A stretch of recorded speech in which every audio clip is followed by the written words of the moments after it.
E aí vem a grande pergunta. Alguém perguntou no intervalo, como explicar isso? Como explicar isso sem que esses homens sejam marionetes? Se Deus usa as pessoas para realizar os seus propósitos, como Ele pode usar as pessoas para realizar os seus propósitos, mantê-las culpadas, como acontece em Abacuque 1:11, ele usa os caldeus, que são o machado dele, e diz que eles são culpados, mesmo Deus usando. Como eu posso afirmar essas coisas sem afirmar que os homens são fantoches ou são marionetes? Essa figura é muito comum na boca dos arminianos e das pessoas em geral, dizendo, então, se é assim, nós somos marionetes. Então, como responder a isso? Bom, vamos por partes. Primeiro, mudando lá o slide, você vê aí o seguinte, uma pergunta aí. Olha a pergunta que aparece aí. Por que os agentes do mal, determinado por Deus, são culpados?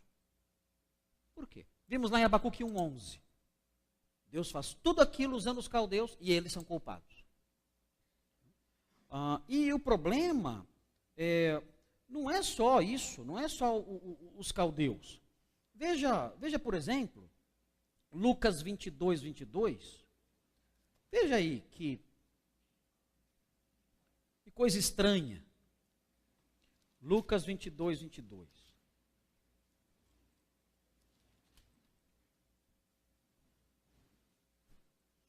Veja aí. Vê se não há uma contradição aqui.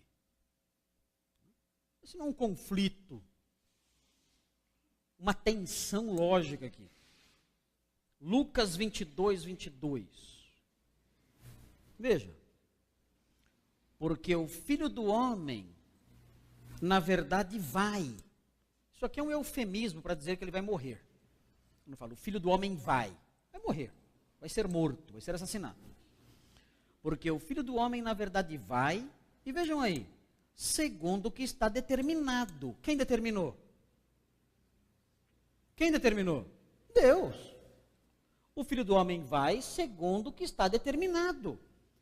Nós vemos aqui a soberania divina, determinando a história, determinando as ações dos homens, determinando aqui o destino do seu filho. Agora veja a sequência. Mas ai daquele por intermédio de quem ele está sendo traído. Responsabilidade humana. A determinação divina não anulou a responsabilidade do homem. O versículo afirma as duas coisas. Esse versículo, a princípio, parece ser uma enorme contradição. O versículo parece não fazer sentido, não ter lógica, esse versículo.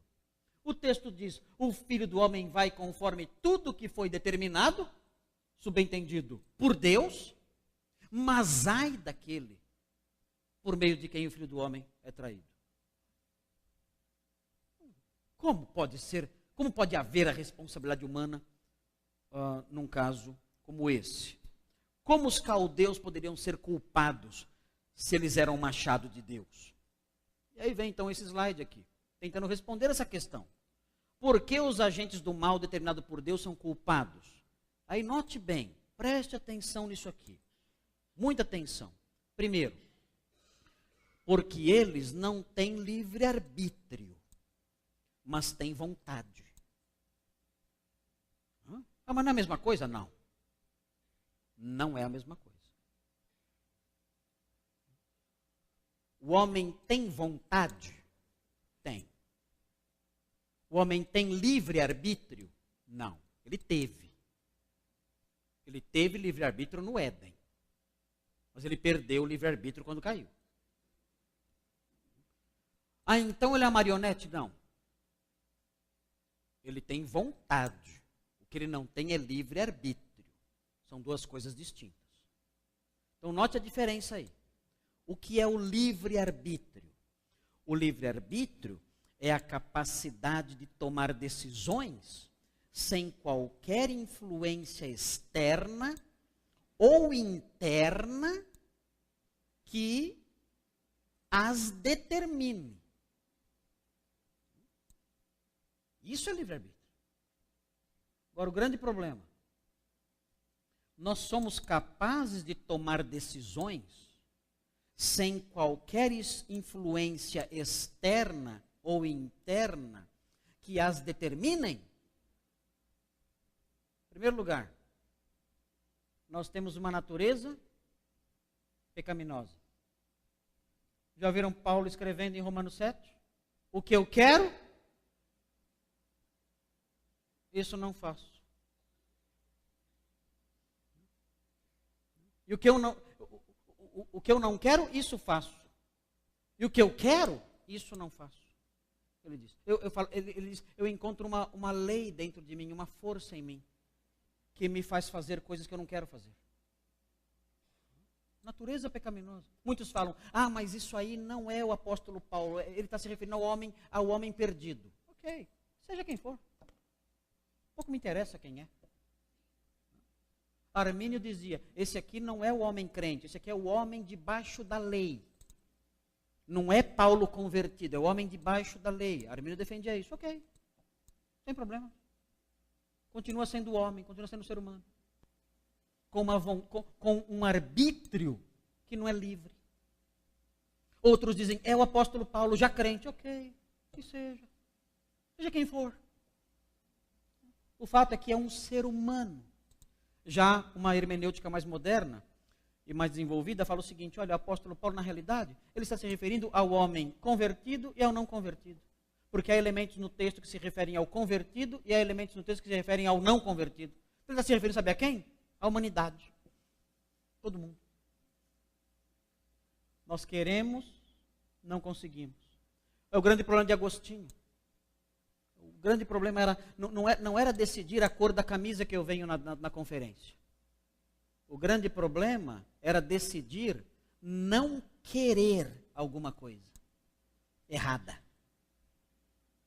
Eu não quero querer. Eu não consigo anular o querer. Eu tomo a decisão de não querer mais, mas continuo querendo. Não consigo, minha vontade não consegue vencer isso. Eu não quero querer, mas eu quero. A camisa é fácil resolver, a cor dela. Mas anular as nossas paixões, isso nós não conseguimos. Os jovens que estão aqui, que sofreram muito porque estavam apaixonados. Sofreram muito. Choraram, noites sem dormir, perderam peso, tiraram nota 0 na prova, quase perderam o emprego porque não conseguiam se concentrar. Um belo dia acordaram e disseram, não gosto mais dela. Decidi. Funcionou? Tomei a decisão. Não gosto mais dela. Resolveu? Você só se enganou. Você só se enganou. Quando bateu o olho nela, entrando na igreja, aquele cabelão, o coração disparou, né? Ou seja, a decisão não valeu nada. É disso que estamos falando.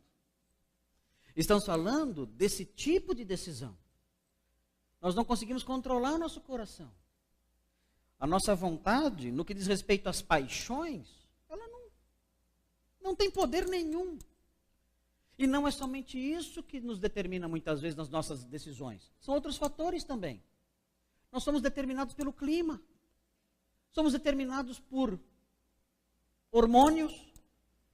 Somos influenciados pela nossa personalidade. Somos influenciados por uma noite mal dormida. Eu posso tomar uma decisão amanhã porque dormi mal durante a noite e tomar aquela decisão por causa dessa noite mal dormida. Aquele pernilongo que não me deixou dormir a noite toda vai influenciar o que eu vou fazer amanhã. Ou seja, eu não consigo tomar decisões sem qualquer influência externa ou interna que as determinem. Não consigo. Eu não tenho livre-arbítrio.